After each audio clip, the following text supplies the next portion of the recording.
Whoa, whoa, whoa. What's up, people? What up, what up, what up? How everybody doing this evening, man? I don't know how many bodies we gonna get up in here tonight. But I'm sitting there looking around, and man, the Sheek Luke, he feeling some kind of way about Mav Hoffa letting, jayhood come up there and kind of get at them boys, man. But I'm gonna let y'all know how I feel about this shit. I definitely got a comment about it. Let's get it.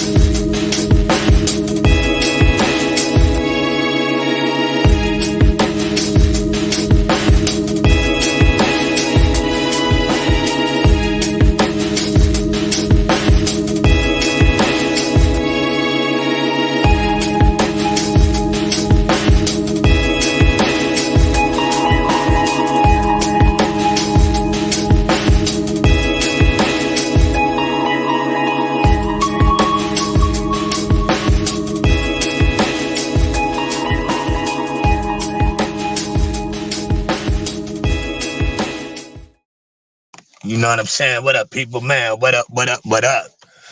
Like, subscribe, and share. Like, subscribe, and share.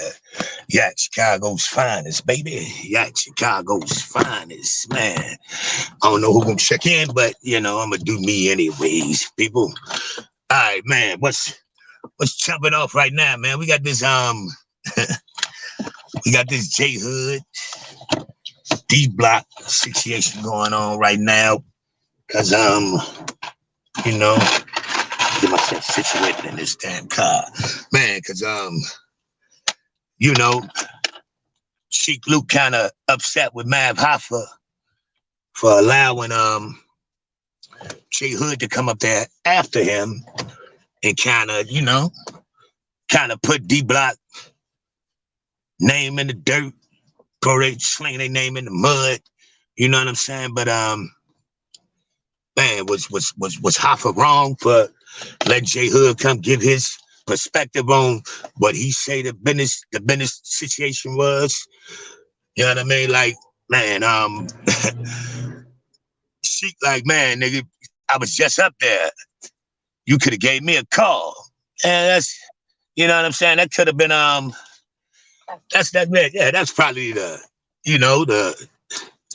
polite thing to do, man. But we got to remember the industry that we doing and the industry that we in when it come to this internet shit right now. It's all about the clickbait. It's all about that. You know what I mean? That shock value. You know what I'm saying? So, man, now how I look at this, right?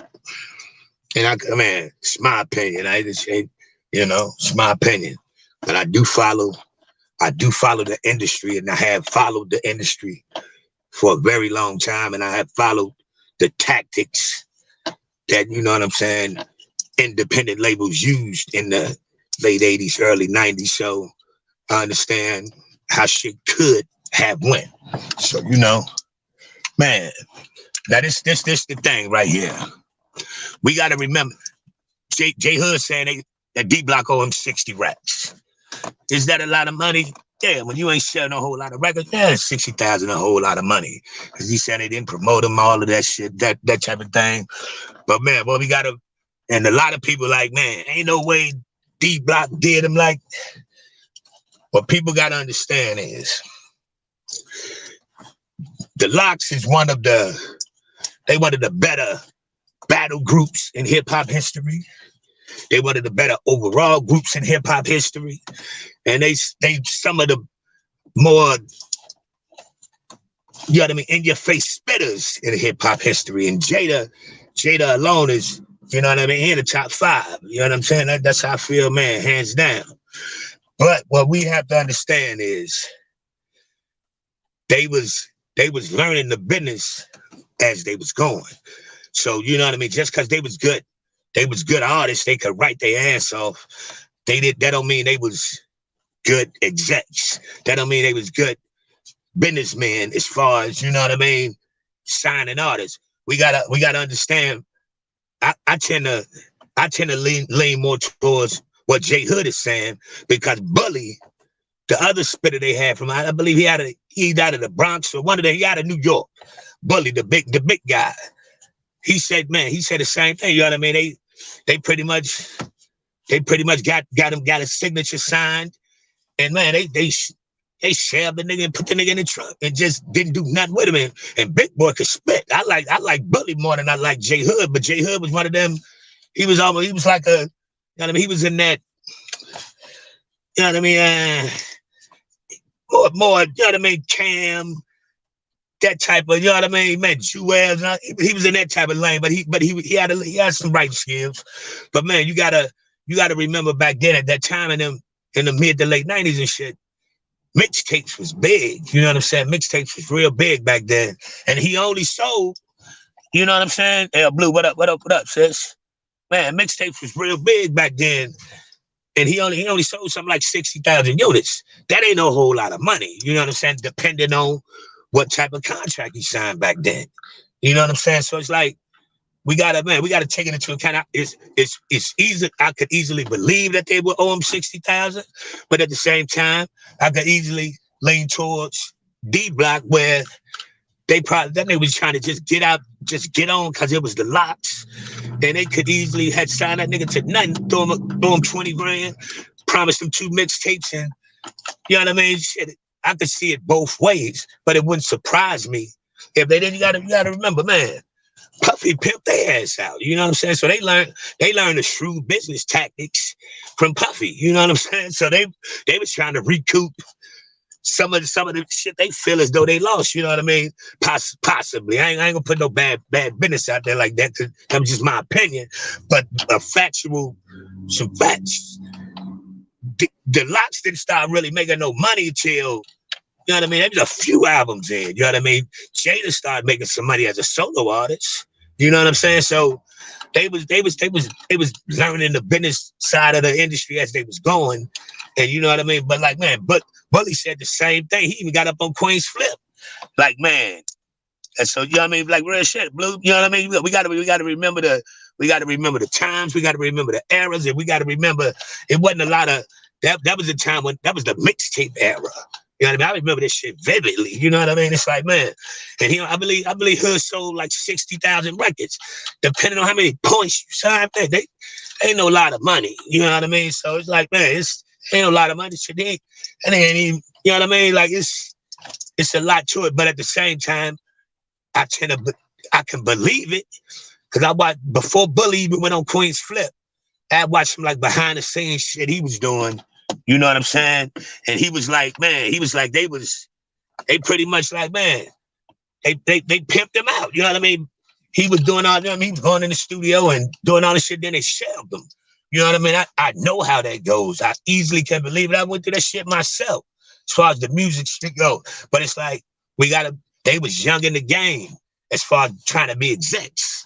You know what I'm saying? So I could easily, I could believe it. I wouldn't put it past either one, because they could have gave J Hood 20,000 and promised that nigga 2 mixtapes, and at that time he'd have hook, line, and sinker. He'd have went anyway. You know what I mean? So they might don't owe him no bread, but you know what I mean? It's just like, man, we gotta. I'll go both ways, but she kind of pissed off at Mav Hoffa, like, you know what I'm saying? You could have gave me a call, because you just had me up there, blah blah blah. You know what I mean? He don't. Do he owe you that? Fuck no. But you know what I mean? Would that been the polite thing to do? Let them know. You know what I mean? If they really tapped in like that, I'd have let them know, man, I got J Hood coming up here or something. You know what I'm saying? But we gotta, she gotta take that one on the chin. You know what I'm saying? He can't get mad. See the way them niggas Bully gang they way off with Bad Boys. So come on, man. It's yeah, man. Yeah, it was the same. You can't, man. You gotta walk it like I talk it. You know what I'm saying? You gotta, man, the good with the bad, man. But it's like, it's definitely believable, because at that time, album sales wasn't doing nothing. That was the mixtape era. You know what I'm saying? So it was like, They wasn't niggas was getting a whole lot of money. That was the show era. That's when you was getting money for shows.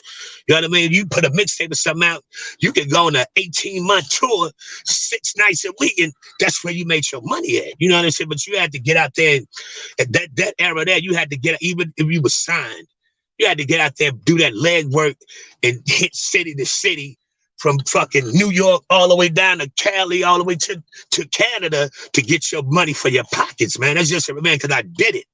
I personally did the same damn thing. That's the only way you was gonna eat in that era. You know what I mean? Like, we got, man, it was a handful of artists that was really getting some money. And man, back then, you know what I mean? It wasn't no whole lot, man. Rap wasn't eating like these shorties eating right now. So you know what I mean? It was a lot going on, and we got to remember back then they was giving that signing bonus money out. That was all you was looking forward to, was getting that signing bonus. You know what I'm saying?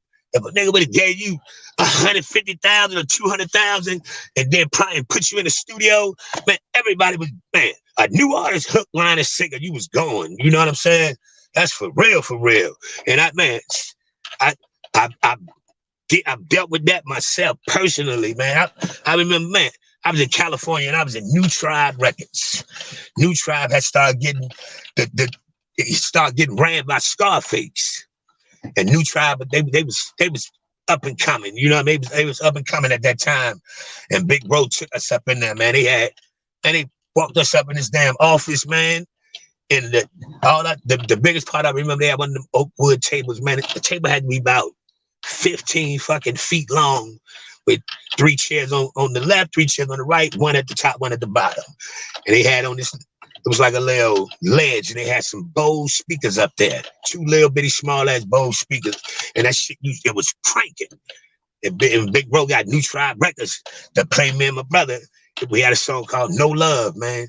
And on the way in, we saw Ice-T and old girl Coco coming out of New Tribe. Took a picture with Ice-T and, man. So, and they was like, man, they liked what they heard. They was then that was 90. That was 90 something. They was talking about like they could have gave us like 50 racks or something. You know what I'm saying? So it's like, no whole lot of money circulating around. And you know what I mean? It wasn't a whole lot of money circulating around like that. You had to do the leg work. You had to hit that road and not be afraid to hit that road. You know what I mean? Because, man, that's the only way you made money back then, man. You had to tour. You had to hit them little mom and pop signings, and, you know what I mean, autograph signings. You had to, man, that's how you made your money. You had to go to them little hole in the wall ass clubs and take that $1,000 for this night, $1,500 on the next one. I mean, that's how you made your money. But if you went on a year run like that, you could have saved a couple $100,000. But you had to go get that money. But a lot of niggas, you remember, if you know the history of hip hop, a lot of dudes got on them roads and got violated in these different cities, man. Because you talk that shit on them records, man. Every city you go, it's some dudes in that club or in that little hole in the wall bar that run that town that you in, and they feel like my niggas tougher than your niggas, and you talking that rah-rah shit. So the road was tough back then. You had to, you know what I mean? So if you ain't had no money, and man, if your boys wasn't just going for the ride, hope they get some ass and get drunk, niggas was in trouble, man, for real. Like, man, I've done it, man. I've really done it. So I could really believe this. I could understand, but I can believe it both ways though. Man, dudes would sound like Jayhood, man. You thinking you was gonna? It was a crazy time, man. Yeah, like for real, man. Like dead serious. And it was like, man, you got to think about it. Jayhood, a little young cat coming up, and Jada and them gonna sign me. You automatically believe you're gonna at least, if I get one song with the locks, I'm at least go gold. Gotta be your thinking. You know what I'm saying? Because Jayhood was a writer. He was a spreader. You know what I mean? He had a little style. He wasn't one of those that's the all time. No, but he could spit. You know what I mean? But I actually like Bully better than I like Jayhood. Bully with man, that big nigga used to have bars. You know what I'm saying? And for real, touring was dangerous. And truthfully speaking, it's still, man, it's way more dangerous now. Gotta be real careful hitting some of these times, man. I'm gonna tell you something. El Blue, we was in damn, what town was we in? I think we was in like Kankakee. I think we was in Kankakee one time, me and my brother, and we had a little hole in the wall. When I tell you, look, a hole in the wall, but they was giving us something like, they paid us something like 500, but then we could bring 3 people with us or something, and the drinks was on the house or some shit like that. Man, we went up and man, you go up in them spots, and you know what I mean? You looking like you them niggas. You know what I'm saying? You looking like you know what I'm saying? You looking like you coming in, you the shit. But man, it's some dudes in them bars that when the females start gravitating to you, man, there's some dudes that's up in them little hoods with them little country ass roads that they the man down there. So they feel like they feel like they gangsters tough too. You know what I mean? So you had to put your game face on, man, going to these different towns, and everybody wasn't built for it. So that's why you saw a lot of artists get signed and didn't make no money, because when you ain't hit that road, you was assed out. Like, man, it was giving, man, at that time, I remember the contract I signed, I was getting 12 cents on a record. I was getting 12 cents on a record, man. That ain't shit. We was getting pimped out, but I had took a little money up front. You know what I'm saying? And they had, it was the shit that, it was the luxuries that so-called came with it. Man, but I ain't gonna, man, we had to hit that road, man. We done whooped a bunch of niggas in different towns, and we done got ran out a couple of different times. We did one up in San Diego, and I was rolling with the Crips, the new breed of hustlers. I had put their picture up one time.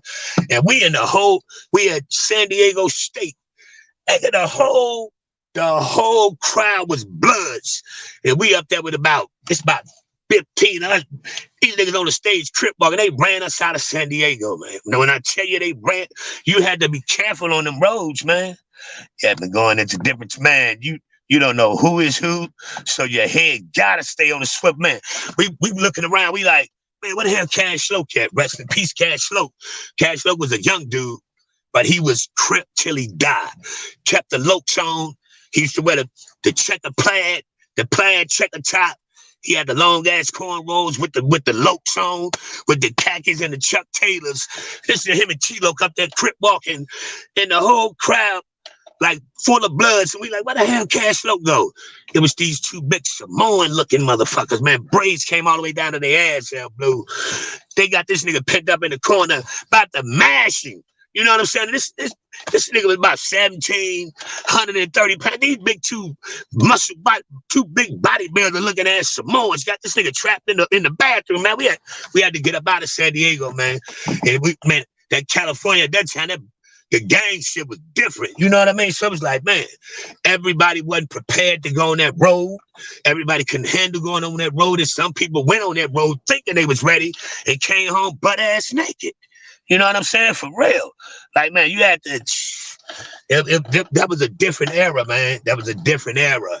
And man, New York was a tough place to come in and come there and try to perform, man. Shit.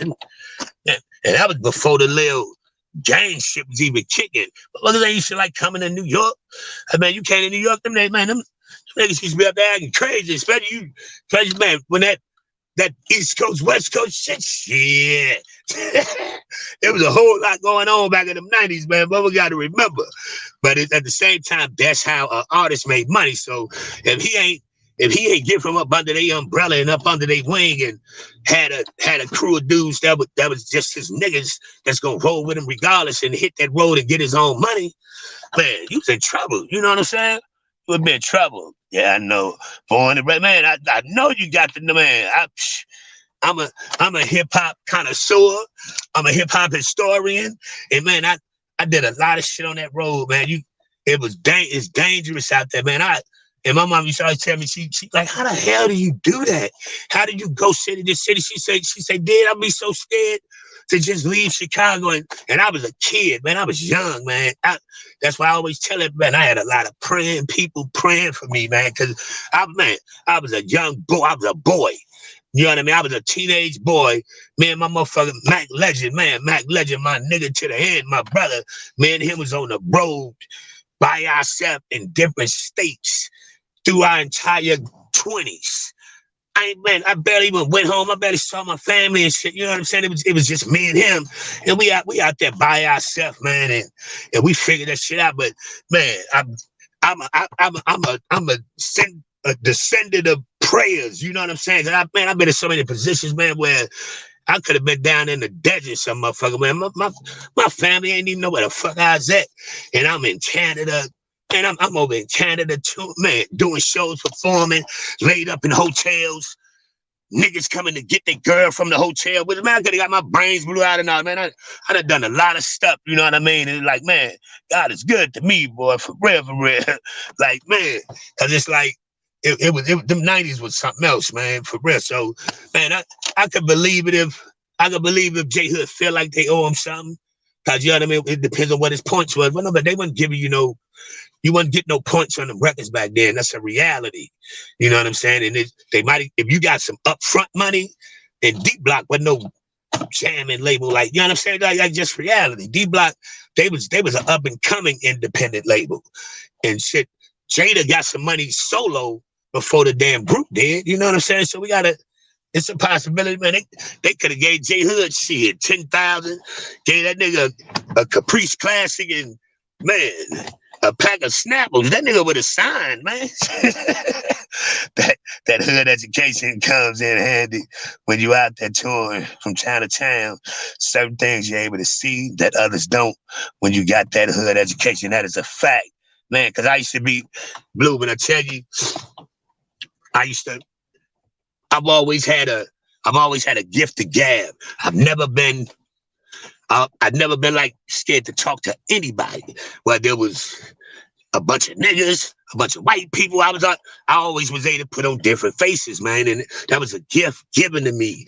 And it's like, man, I done been in some spots, man, where me and Mac Legend, it's me and him. And it's like, man, we look up, because it was like, I always tell y'all, Mac Legend was different. And he had that old pretty ass wavy hair, you know what I'm saying? And I was a big buff nigga when I was younger. So, you know what I mean? I had the size, and I had that hood in look at that time, but Mac was old pretty ass nigga with that pretty ass wavy hair. So the bras was gravitating to us for different things. Man, we hitting shit and getting knocks on the doors. They man at the door, man. We in people towns. We don't know nobody. You know what I'm saying? Like young, dumb, stupid little man. I could have been in the desert somewhere a bunch of times, man. But that's the only way you made some money back then. You know what I'm saying? That's the only way you made some money back then. Because if you just relied on if you got a signing bonus, you just relied on selling some records and them niggas pay for your studio time, you ain't getting nothing. We got to think about the era. You know what I'm saying? We got to think about the era, man. Definitely a gift.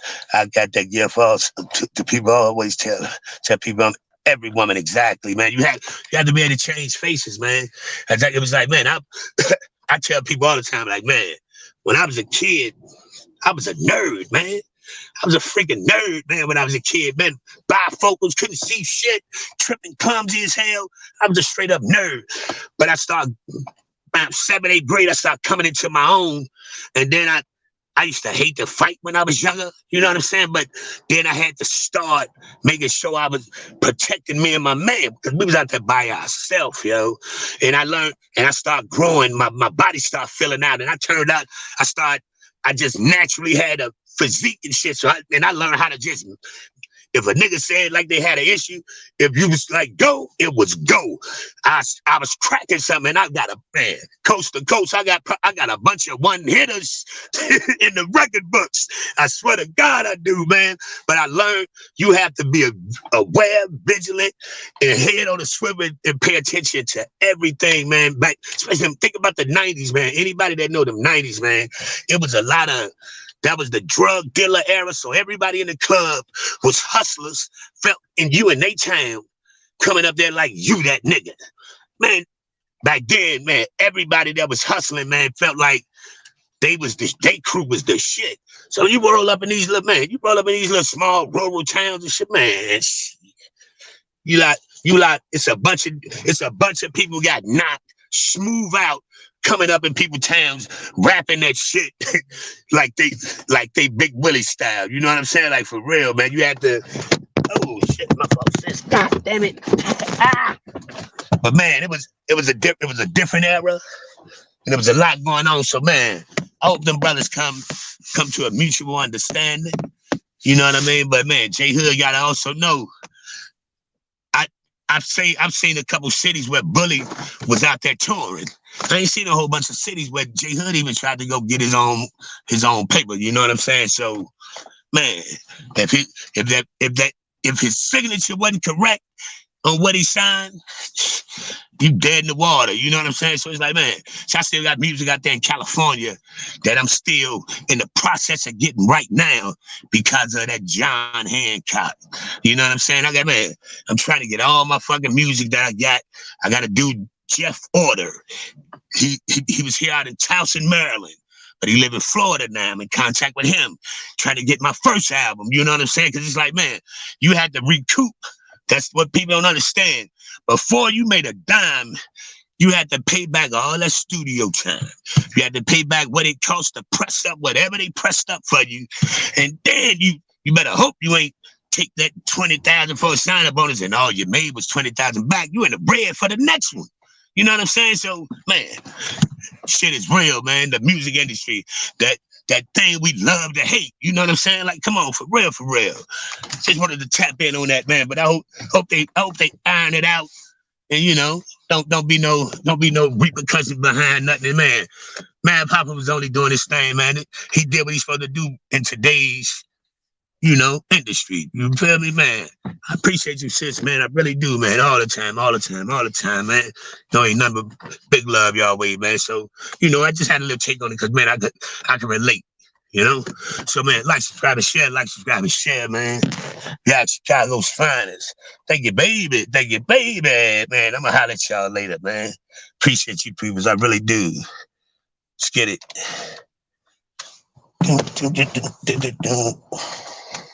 Y'all on the next one.